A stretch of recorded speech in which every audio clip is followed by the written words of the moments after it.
Good evening from New York. I'm Chris Hayes. Ever since the Jeffrey Epstein scandal burst back into national headlines, the president has been trying to distance himself from the convicted sex offender. He's downplayed their relationship to the press. He's jettisoned a cabinet member who has ties to the Epstein scandal. But tonight, Donald Trump's project got a little harder. Tonight, we have more evidence the president of the United States has been lying about his relationship with the now registered sex offender. NBC has uncovered archive footage of Donald Trump and Jeffrey Epstein partying together at Mar-a-Lago back in 1992. Here's how Mika Brzezinski described the interaction on Morning Joe. Later in the footage, Trump is seen talking to Epstein and another man as women are dancing in front of them. Trump alternates between dancing and pointing out women to Epstein and the other man and telling Epstein about the cameras. Though exactly what they say is difficult to understand as they discuss the women and their appearances.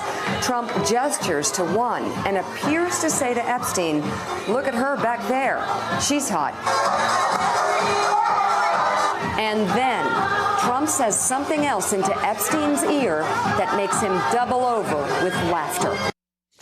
Footage was shot by NBC for a profile of Trump on Faith Daniels' talk show, A Closer Look.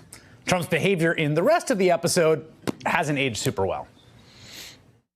I saw you at the celebrity chef dinner here in New York. And what a kiss. You kissed me on the lips in front of the paparazzi, and I said, that'll cost you. I'm booking you on the show. I know, that's good. True story, the correct? kiss was so good, and it was so open and nice. She is a fabulous woman. And I so open and nice. And her husband is a handsome devil, I'll tell you. He's a good guy. But I think he had his back turned at the time.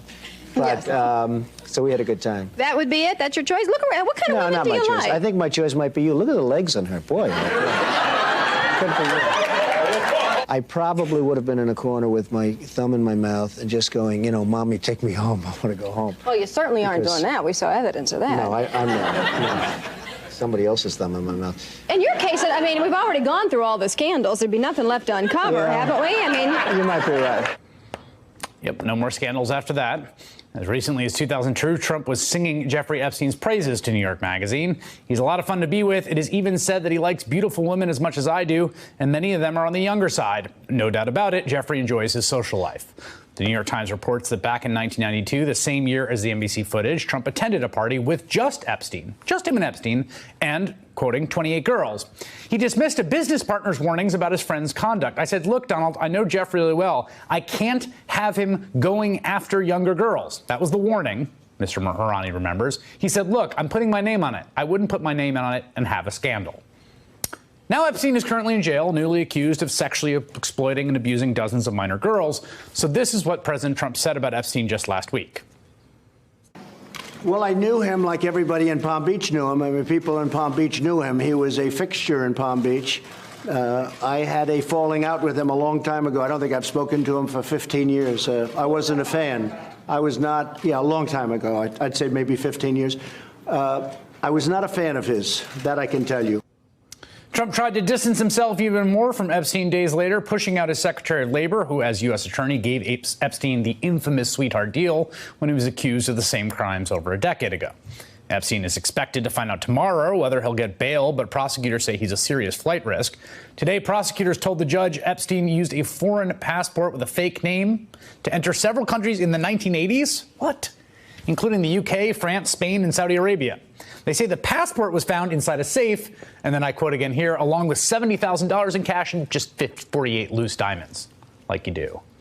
It's important to remember that we're still very much at the beginning of the Epstein story. Regardless of what happens tomorrow, we're going to learn a lot more about Jeffrey Epstein and the people he spent time with.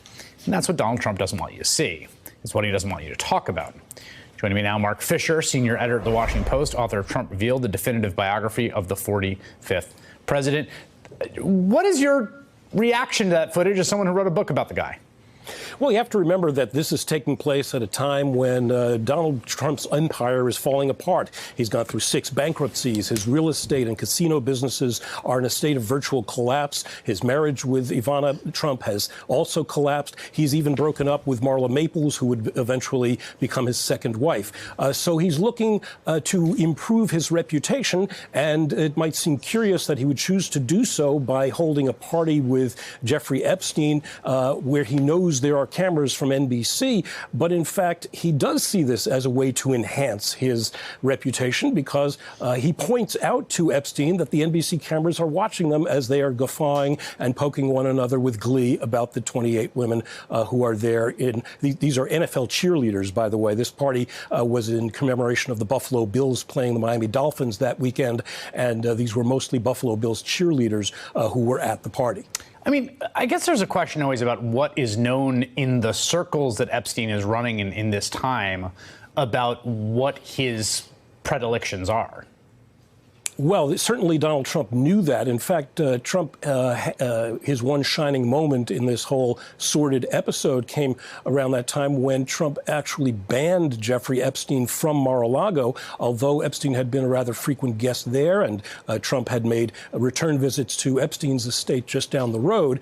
Trump eventually would ban Epstein from Mar-a-Lago because one of Epstein's procurers recruited a locker room girl from Trump's employ, a teenager, to come and be one of his masseuses over at the Epstein place.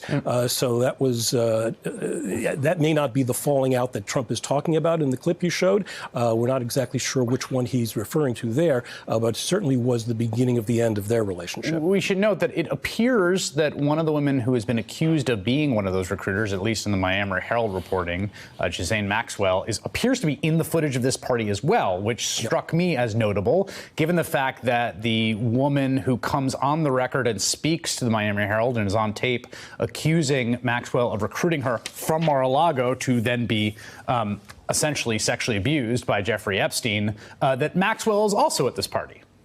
Yes, she was really a constant companion of Jeffrey Epstein through that entire period and for many years thereafter. Ghislaine Maxwell played a curious but very close role in Epstein's world. She was not only a procurer of young girls, according to any number of those now women who have testified or been deposed about these incidents. She was also an important part of his financial arrangement. She's the daughter of Robert Maxwell, the press lord who died mysteriously. And Ghislaine Maxwell was certainly someone who introduced Jeffrey Epstein to many people in the worlds of celebrity, British royalty, American politics. Epstein was a more retiring sort and did not have those social connections that Ms. Maxwell brought him. All right, Mark Fisher, who wrote a book about the man that you see there on your screen next to Jeffrey Epstein. Thank you very much for your time. Good to be with you. Hey there, I'm Chris Hayes from MSNBC. Thanks for watching MSNBC on YouTube. If you want to keep up to date with the videos we're putting out, you can click subscribe just below me or click over on this list to see lots of other great videos.